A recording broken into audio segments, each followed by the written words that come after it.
Hey guys, this week we'll be looking at Tamiya's 1/48 scale M8 Greyhound kit.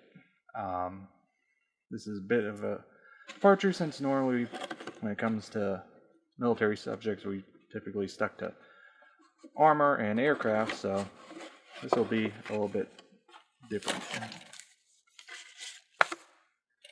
So first up we've got the parts primarily for the turret on the Greyhound, two side panels, as well as some of the interior detailing for the turret, since it is an open top turret. So obviously being able to see all the detail that goes into here is important. Also in this sprue we have the aft end of the 37mm main gun and the top mount machine gun. Casting overall is great. Detailing is fair. Also on this sprue we do get one standing figure. Don't know how well it truly fits in with the kit, but at the very least, it does give you a spirit figure you can use for other kits. Moving on, we have our main hull pieces, including the bottom section here and our upper, as well as our front and rear plates and vents. The detailing here on the suspension and drive components are very nicely done. Detail is sharp and nicely in scale.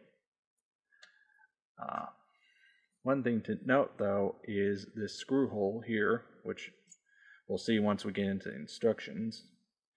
As based on that, I believe that this may be one of the kits that Tamiya had previously designed to be used as a RC type vehicle, as I do know a lot of their older releases do have the capability to be converted to RC with the proper motors and radio equipment. Continuing on, we've got two sprues that contain a lot of our detailing, as well as our two wheel halves, consisting here of the main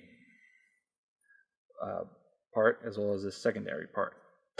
Now, I'm not a big fan of them doing it in this style, as I think it is kind of unnecessary. However, I believe this may be done based on the age of the kit. In fact, let me see if I can quickly find a copyright date on this kit. If there's one readily available. Yeah, not seeing one. I'll check the lid when we close up. But continuing on, in addition, as I said, I believe this was molded this way simply due to the technology available at the time. A lot of the newer techniques that would allow for it to be done as a single piece cast really, best of my knowledge, didn't start coming around to the early 2000s. So, something to be noted. We also got a lot of the detail parts for the suspension, various bits of equipment, as well as the housing for the lights. Lastly, we have a couple odds and end pieces for detailing out the kit, as well as a larger 50 caliber machine gun. And fortunately, I'm not going to be able to get this out of the box. Also comes with the screws, as aforementioned, is this weighted plate, which screws in. Again, supposed to give it more realistic weight, but since we're not using rubber tires, I don't see why that was chosen to be done that way. Again, outside of the possibility of it being intended for use when converted to an RC vehicle. So let's continue on with our decals. Now this is where I feel that the kit is a little bit of letdown, as these decals are fairly thick.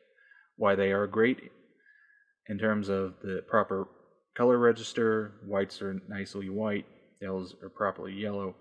The problem is is the thickness, and given all the subtle details on this vehicle, getting these to sit down and conform to those curves will be very difficult. And I would even say it's going to be close to impossible, even using a lot of weathering, or not weathering, decal solvents. So that's something to be aware of.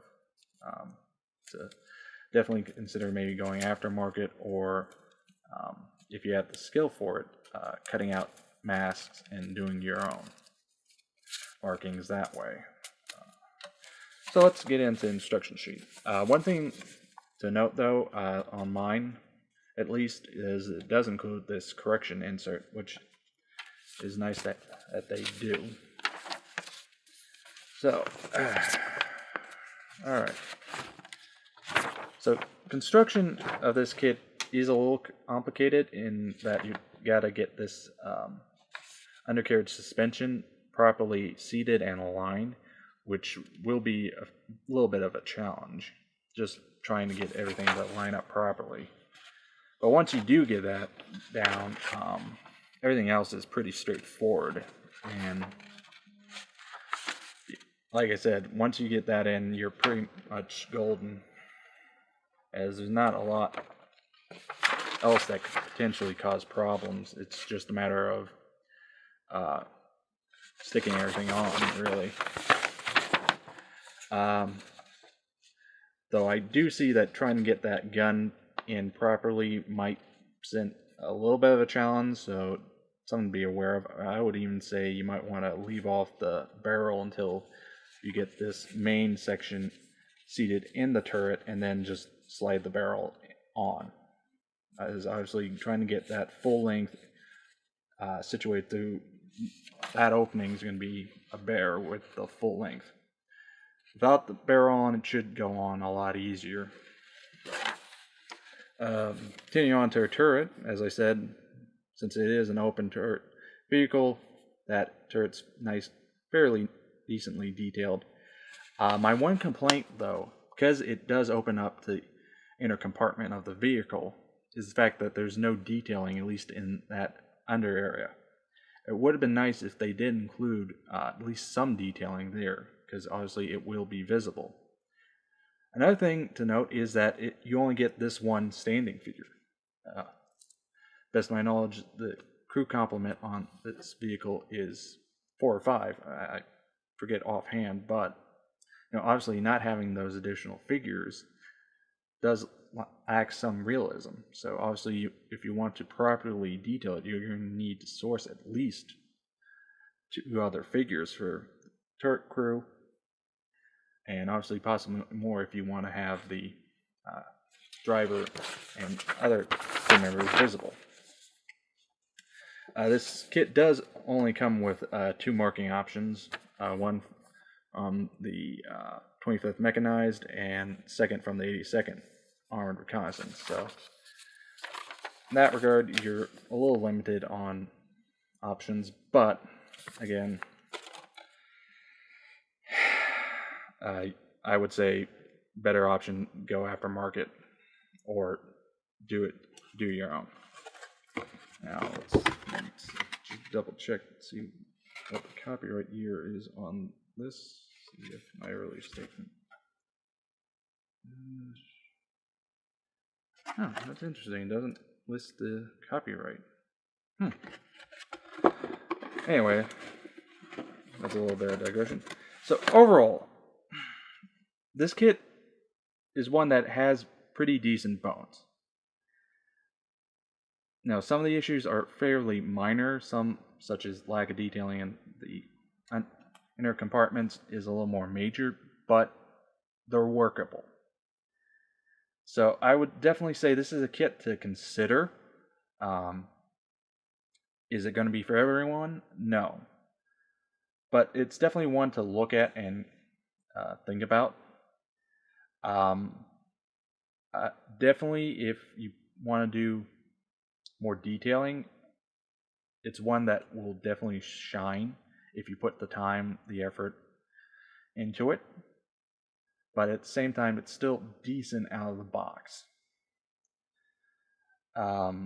So yeah, that was a look at Tamiya's 148 M8 Greyhound kit. Until next time.